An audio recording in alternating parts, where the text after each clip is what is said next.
All right. Good morning, good afternoon, good night, depending what part of the world you are joining us from. I am Alex Faust, your host of Conversations at the Edge, and I'm very excited to be joined today by Marcus Sheridan. And if this is your first time meeting or hearing Marcus, you're definitely in for a treat today. He's a highly sought after international keynote speaker. He's been dubbed the web marketing guru by New York Times. And in 2017, Forbes named Marcus one of the 20 speakers you don't want to miss. He's a partner and owner at the marketing agency called Impact that helps clients with everything inbound, digital, and today's changing buyer. And he's an author of the content marketing guidebook called They Ask You Answer, which is the topic of today's conversation, the topic of his new course, Inside Growth Institute. And he's inspired thousands of leaders and helped millions of people from around the world achieve their own success with his They Ask You Answer philosophy. So really excited to dive into that. So Marcus, welcome to Conversations at the Edge. And where are you calling in from today? From Virginia, the edge of the United States, I guess. So it's very fitting, Alex. Fantastic. Well, it's good to have you here. And for the folks who are here live, as a reminder, if you do have questions, feel free to type them into the chat. The last 10 minutes are for you. So with that, Marcus, I want to jump right in. I want to kind of start from the top so people understand what is this They Ask You Answer methodology and how did you come up with it? Yeah, so the quick story is I started a swimming pool company out of college in 2001, and we were striving to grow the business, and we were somewhat up until 2008 when the market collapsed. And everybody remembers the housing collapse and whatnot of 2008, 2009. And it was during this time I thought we were going to lose the business. And so in this period of stress, and by the way, stress is sometimes the most beautiful thing in business because that's oftentimes where the innovation comes from, right? And so during this time of stress, I started to really just think about how I had changed as a buyer, as a consumer. And I started to research online things like inbound marketing, content marketing, these newer phrases that have been popping up. And what I heard as I read about this stuff was, Marcus, if you just obsess over your customers' questions, worries, fears, issues, concerns, and you're willing to address them on your website through text, through video, you might save your business. So I said, well, shoot, there's one thing I can do is I can listen really well and I can answer those questions. I can do it online. And so I can recall sitting down at my kitchen table one night and brainstorming every single question I'd ever received about, in my case, fiberglass swimming pools. And one by one, over the next couple of years, every single night, I was writing an article or producing a little video that would address them. And I call this philosophy, which today is really a framework more than anything, They Ask You Answer to my business partners. I said, this is what we're going to call it. They Ask You Answer. And to make a long story short, within a couple of years, became the most trafficked swimming pool website in the world. I started to teach people what I was doing through a personal blog. That took off. Companies then started to say, hey, Marcus, can you share that story about your pool company at my event? Others started to say, can you teach us how to do that? And so I became a full-time speaker. I started an agency. The agency today is called Impact. It's got about 70 employees. We work with all types of companies on an international level, help them to implement They Ask You Answer, which of course became a book. There's the original version came out in 2017, and revised came out in 2019. It's a very evergreen book. It's been read by a couple 100,000 businesses now, and it's been really life-changing to many, many people. And the core, though, Alex, hasn't changed, which is an obsession with the way the buyer thinks, specifically their questions, worries, fears, issues, concerns, and our willingness to address them, especially when they're vetting us online and we don't even know who they are, right? Our willingness to address it on the front end. So it's got a marketing side to it, it's got a sales side to it, but it's very much a framework and a philosophy, and it works. Really works. Awesome. So last week I had Tom Searcy, who's a sales expert and author here for Conversations at the Edge, and he talked about the need for salespeople to be differentiated and offer something above and beyond. He was calling it Dr. Google, like people are diagnosing themselves on Google. And you're kind of suggesting with They Ask You Answer that maybe we actually should become Dr. Google. So the salespeople might need to be more differentiated, and the marketing team is, in fact, Dr. Google. Am I understanding that correctly? Well, in a perfect world, Tom is right. We should strive to differentiate as salespeople. And what everybody, all the studies have shown, what everybody wants today in a salesperson is a trusted advisor, right? Where does the trust come? The trust comes through advice. Well, what type of advice do they want? They don't just want you to schlep them your product or your service. What they want is for you to be really dang honest as to who it is and who it isn't a good fit for. They want you to be willing to talk about pricing differently than many people talk about it. They want you to talk about the not just the pros, but the cons, right? They want to know the good, the bad, and the ugly. This is what the marketplace wants. Great salespeople aren't afraid to talk about those things. In fact, they're proactive with it and they bring it up.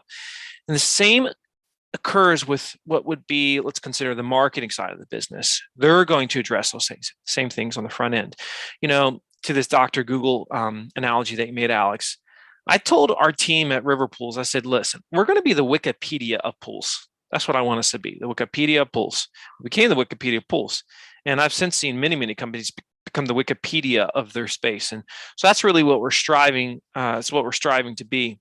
And I just don't believe, because, sometimes when people hear this, they're like, so, okay, if you do that, what's the purpose of the salesperson then? It's like, come on, really?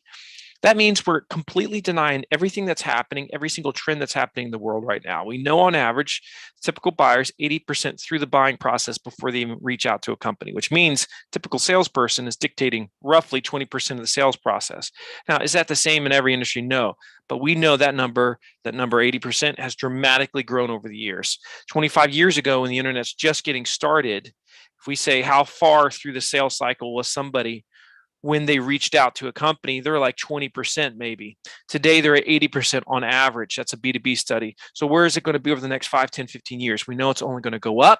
What this means is sales needs to become more integrated in the marketing side of the business. Marketing has to be more responsible for revenue.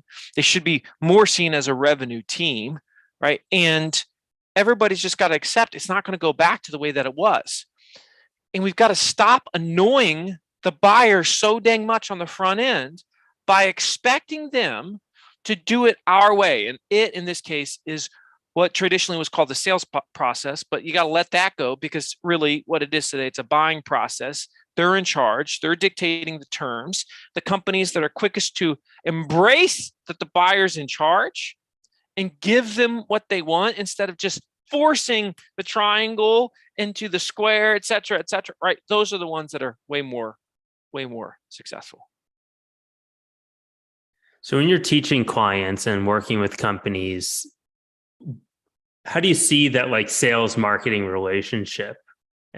Is there a certain structure that you're encouraging them to adapt? I assume it's different in different companies. Well, a lot of our companies have a revenue team that we help implement, right? Because look, silos are prolific when it comes to sales, leadership, marketing teams. Why is this?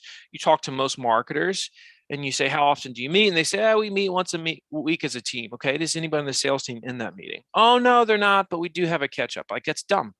You should have a salesperson on every single one of your marketing, your main marketing meetings, especially because if you're dictating things like editorial calendar and sales has no input in editorial calendar, what the heck, right? That doesn't make any sense whatsoever. But at the same time, marketing should be in sales teams meetings, because if sales is constantly hearing some of the new doubts, concerns, worries, issues, fears that the prospect, that the buyer is discussing, well, marketing needs to hear that firsthand, because they should be saying to themselves, okay, how come that's not addressed on the website? How come we haven't produced some content around that, right? What's our IP around that? What's our doctrine around that? And so this is how you can quickly get everybody on the same page. And, besides that, if you really understand what great digital selling looks like today, sales and marketing has got to be really, really aligned. So best salespeople today integrate content into the sales process. Now, every marketer wishes that would happen. Problem, though, is, and there's a bunch of problems with this, but oftentimes sales doesn't even know the content that's been produced by marketing. They weren't involved at all in the editorial planning of said content. There was no input. They haven't really been taught how to integrate content into the sales process. Marketing oftentimes isn't producing content that very specifically answers those questions that buyers have, especially in the bottom of the funnel. And that's with any content strategy, you should start at the bottom of the funnel. Most companies don't. They start top or outside the funnel. It's stupid. It doesn't make any sense at all. Why in the world would you do that? If you're starting, imagine a dumb example here. If I was as a swimming pool company producing a piece of content that was like 5 fun games to play in your swimming pool. Now that might do well on social media. That's a stupid article. That's a dumb video. Why? Because over the course of 10 years of selling swimming pools, guess how many people asked me the question, Marcus, what are some really fun games I could play in my swimming pool? Not a stinking one. Why would I ever produce that? If my marketing team produced that as a salesperson, I'd be like, what the heck is this? I don't need this. Here's what I need you to do. I need you to talk about what's the difference between a fiberglass and a concrete pool. So they know that before they ask me, because if they're asking me that question when I get to a sales appointment, there's a really good chance they're not ready to buy because they haven't even figured out what type of pool they want yet. I love it. Thank you.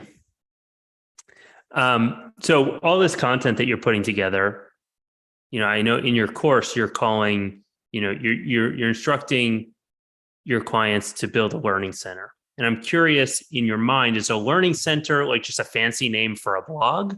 Or is it something that is actually different? First of all, let's just get rid of the word blog, Alex. Now, someone might say, well, Marcus, I saw your swimming pool site. You still have blog up in your navigation bar. The only reason why it's there, because we have a learning center and a blog. The only reason why the blog is still listed is because the River Pools blog is famous. But the blog is actually part of the learning center. And so here, I want you to imagine like this. What does everybody want? They want a place where they can go to on your website and they can get all the answers they want in the style in which they want to learn, right? This is very they ask you answer. So when we say they ask you answer, it's not just they in their questions, it's they in their learning styles, right? And so if you have a great learning center, imagine like this. Categorically, you've got, let's say, educational articles. That's your traditional blog. Then you've got your video library. Then you've got, let's say, case studies. Then you've got recommendation or selection tools, right? Interactive tools where you can get a recommendation for a product or service. Then you've got, let's say, pricing calculators, which is major. I know we're going to get in that conversation, right? So like these are the things that your learning center should have. So any stinking question somebody has where they want to learn it in a particular form, like their style, like your podcast might even be there, right? As an example, or because audio, it's like, that's the learning center. But nobody's ever said, oh my gosh, I can't wait to go to their blog. Stop calling it a blog. It's not what people say. I really would love to read something that answers this question. Okay, educational articles.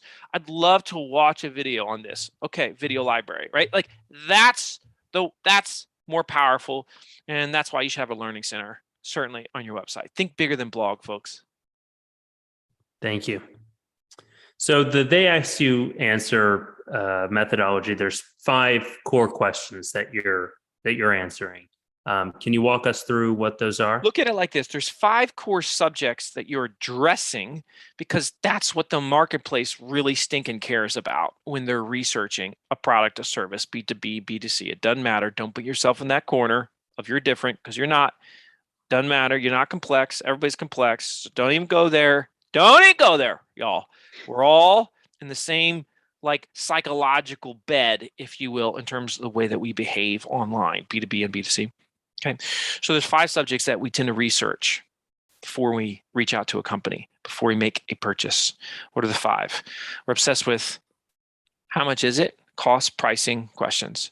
We're obsessed with problems, negatives, issues. How could this go wrong? How could this blow up in my face? So first one's cost, second one's problems, third one's comparisons. We love to compare stuff online. I mean, think about how many times you've said this versus that online.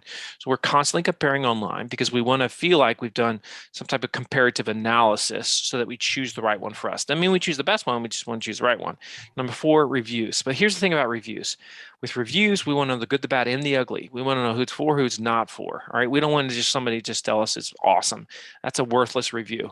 We want to hear pros and cons and why. And then finally, number 5, best. Best, most, top, anything that's extreme, because people are constantly researching best, whatever that thing is, doesn't matter. Think of how many times you search the word best or derivative of best when you were searching in Google. So costs, problems, comparisons, reviews, best, those are the big 5. They run the economy. And here's what's fascinating.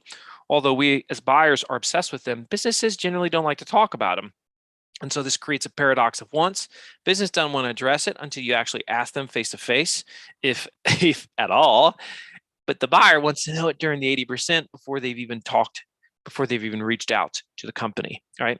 So if you're willing to address these 5 things on the front end, then you're just going to build so much trust, so much more than anybody else in your space. But you got to be willing to go where no one has gone before, for the most part, in your industry, right? Probably if you're at a B2B service, for example, at least 90% of your industry is not talking about cost and price on their website right now, which is ridiculous. It should, like, if you hear that, you should just start running to your stinking laptops, start typing out cost price article to explain pricing in your industry, because every stinking person wants to know. And literally, it doesn't matter how complex it is. In fact, you know what? If your pricing is complex, and I know I'm jumping ahead, Alex, you need to learn how to explain it in a simplified way. And by putting it down on paper, that actually helps you to really formulate what that messaging should look like, right? And so these 5 subjects rule the economy. Most businesses don't talk about them. Every buyer and consumer wants to know about them. That's the issue, but that's also the opportunity. Yeah, so I do want to go deeper into pricing because in the program you mentioned, and you just mentioned it a minute ago, companies are not sharing pricing because it's complex, maybe because it's expensive. They don't want to scare people away. Their solution is complex, it's custom, whatever it is. But you argue that not talking about the price will actually scare them away from maybe even having the conversation. What scares us away online is ignorance. That's what scares us online. Great education does not scare us away. Great education makes us say, man, that was helpful. But when we don't address things that everybody wants to know, we plant seeds of doubt. And when seeds of doubt exist, inertia occurs, people stop. To understand pricing, you just got to look in the mirror, folks. You got to be very self-aware.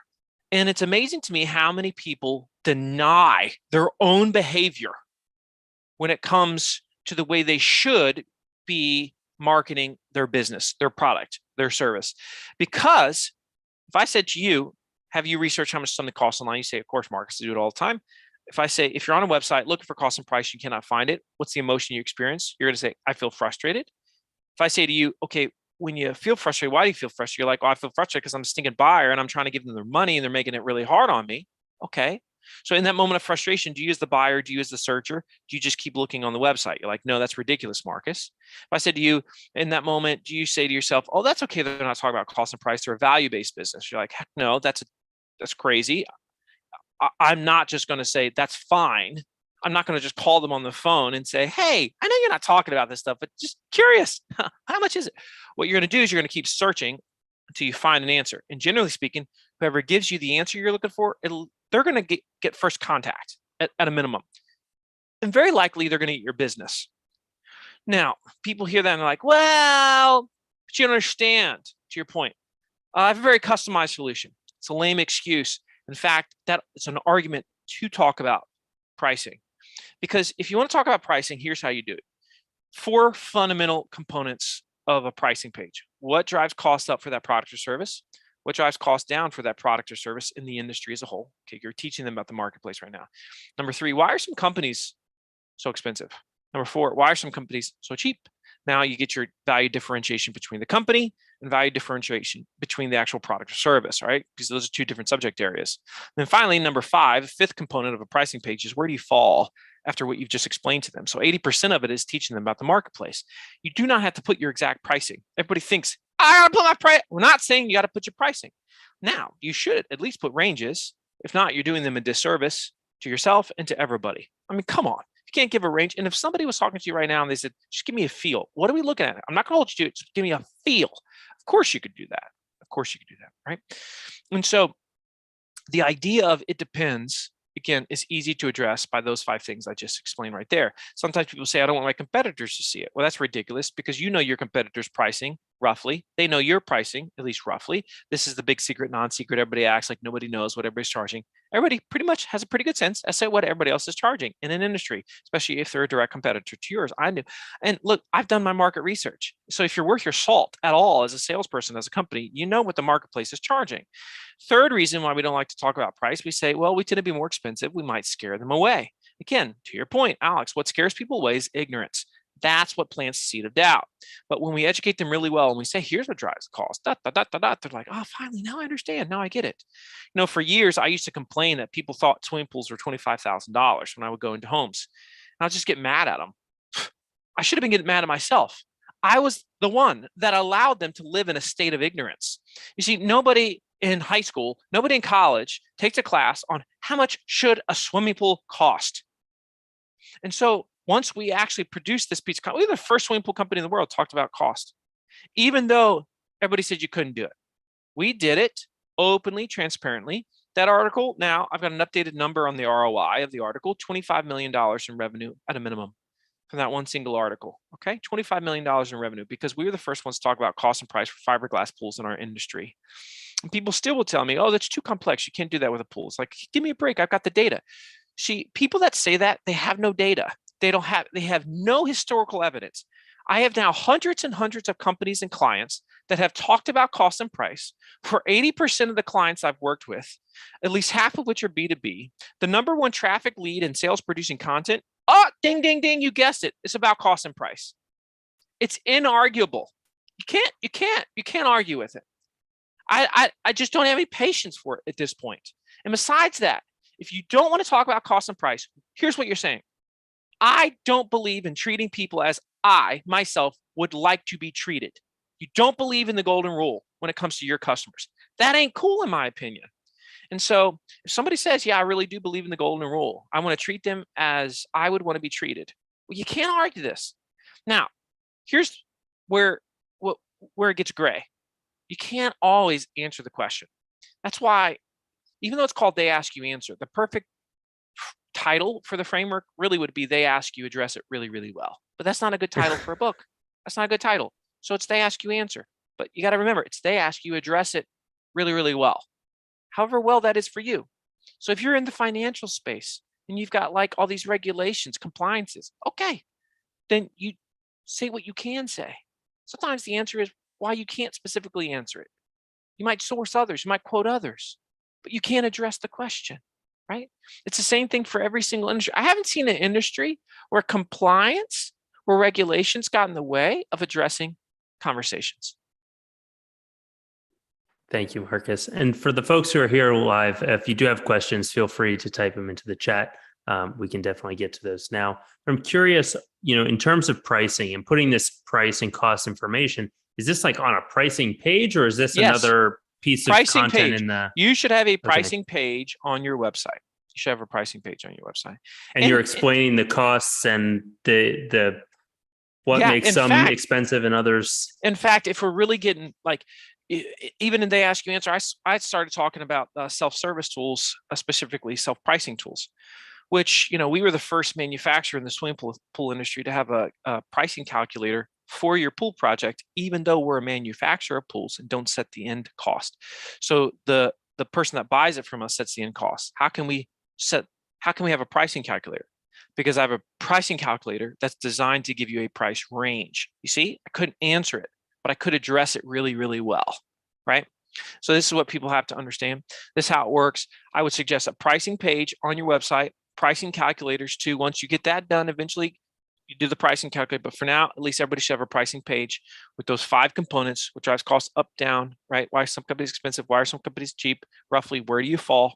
Okay, that should be at least 1,500 words. It's not going to be short. It's not going to be sweet. It's going to be, you're really teaching them about the marketplace here, right? And you're going to see that that's one of the most trafficked, if not the most trafficked page of your website. Do you have an example of a really good pricing page that you like that you would recommend the community takes a look at? Gosh, man. Holy cow, I've got so many clients that have done this. And if it's just not ringing a bell to me right now because I've got all these coaches that work for me at Impact.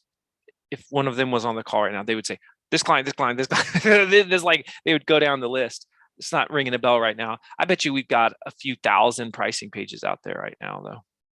Is Impact's pricing page one that has like all that information on it? So Impact has a pricing page. Even if you look at like my speaking page, no speakers talk about this. I I have a pricing page just like how much does a professional speaker cost. I talk about the different tiers of professional speakers and how you have like, free and then 0 to 5,000 and then 5 to 10,000, like the different tiers, right? And where they fall. It's like there's all these different types of ways that you can do it. But what's funny about this is if you searched a pricing for almost anything today, most industries, you'll probably run across that they ask you answer practitioner. It's just prolific how many companies have done this. And I can give you a list afterwards, Alex. I'm like really sorry. I was like thinking on the spot like that. I can't think of it.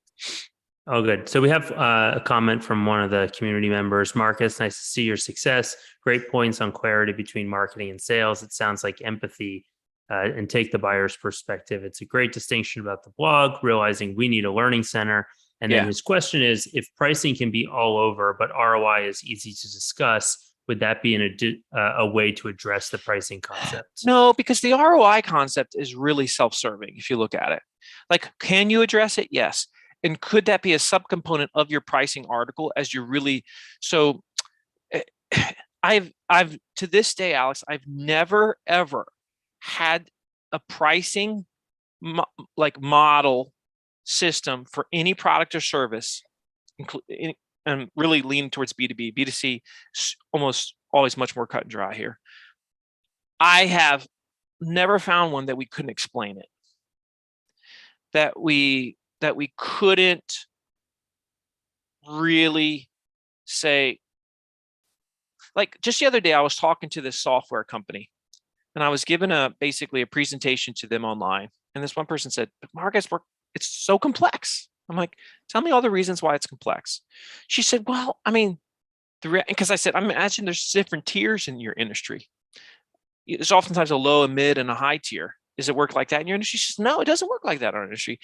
The way that it works in our industry is we have different types of pricing structures. And there's multiple pricing structures." I'm like, "Keep going." Because she's already starting to write the article as she's speaking, right? But it's like crazy. People don't even realize they're doing it. It's like as soon as I say, "Tell me about that. Explain that to me. How does that exactly work in your industry?" Then all of a sudden, it's like crystal clear. I have literally, and it's always obvious. And I'm like, that's not very complex. What was complex about that? It's crazy how this works. And so what's interesting too is your sales team is constantly addressing this to a degree. And what's also very sad is I ask companies, "Have you ever had to justify your pricing?" They're like, "Yeah, we've had to justify it before." Now, here's the sad part. Many more people wanted you to justify, but they never made it to that point in the sales process to ask a salesperson, "Well, explain that to me." So you lost a ton, but you see, you can't count the losses of that which you don't even know exist. If you and I could count the losses of people we have had that would have been leads, but we ignored them and thus they didn't become a lead, we would all vomit in our mouth on the spot. No joke, because it's an outrageously high number. It's just so scary. So people don't know what they're losing. And so because they don't know what they're losing, they focus more on the fact that, well, we just wait to that point in the process, or that's the way that it's done in our industry. There's a lot of places like SaaS products are prolific at this. They force you to go down their sales cycle, their sales funnel, and they want you to do the demo on their terms and not your terms.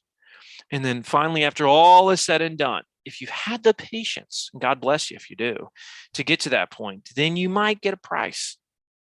You cannot tell me a company's better off doing it that way. Do we really think in 10 years that these SaaS companies are going to force all of us to go through a demo before we get pricing? Really? No way. No way. And here's what's funny too. As soon as the dominoes fall, they fall. So let me give you an example, Alex. I remember teaching the manufacturers in the marine industry about pricing. And they all said, "Well, we don't set the end price. That's the retailer." I'm like, "Yeah, but you have a sense for what they're going to spend. You got an MSRP. Boats are complex. There's lots of options and features. You should have pricing calculators. Everybody's like, no, we're not going to do it. Right? So I got a couple stories on this one. And so I said, somebody's going to do it. And when they do, all you are going to change your tune. And then one did it. And then another. And then that started to become the expectation and not the exception. And so now many of those companies have been left behind because they refuse to do it. So almost like something like 70% of marine manufacturers now have pricing calculators on their websites. That's how it works. That's how it works. So you can either be a rule breaker, you can be a rule maker, or you can be a rule follower. But I can tell you, one of them gets left behind. Okay. Yeah. Well, Marcus, this was a real pleasure. And for the community listening in, there's 4 other components to the They Ask You answers. So check out the course, check out Marcus's book. Any final words for the community before we sign off for the day? I would just go back to this, and I know I said it, but we really do have to be more self-aware when we're talking about our products and services, and say so simply, what would I want to learn right now? What would I ask right now? And what if I couldn't get that answer? What if that wasn't addressed? But what if it was, right? And so the opportunity is there. Embrace transparency and honesty. And we talk about it as companies, but we don't so often do it. This is your opportunity to do it. It's so fun. It's fun to be seen as a teacher, as an advisor. Your sales team will love this. It'll improve their sales experiences, their sales meetings, because it's a more educated buyer. And so if you're listening to this, I hope you connect with me on LinkedIn, follow me there. That's where I live. Alex, a lot of fun. Hopefully everybody watches the course. I know they're going to get a lot of value from it, definitely. A lot of ideas too. Awesome. Well, Marcus, thanks so much for your time. It was a pleasure spending the afternoon with you. And to the community, thank you as well. We'll see you again next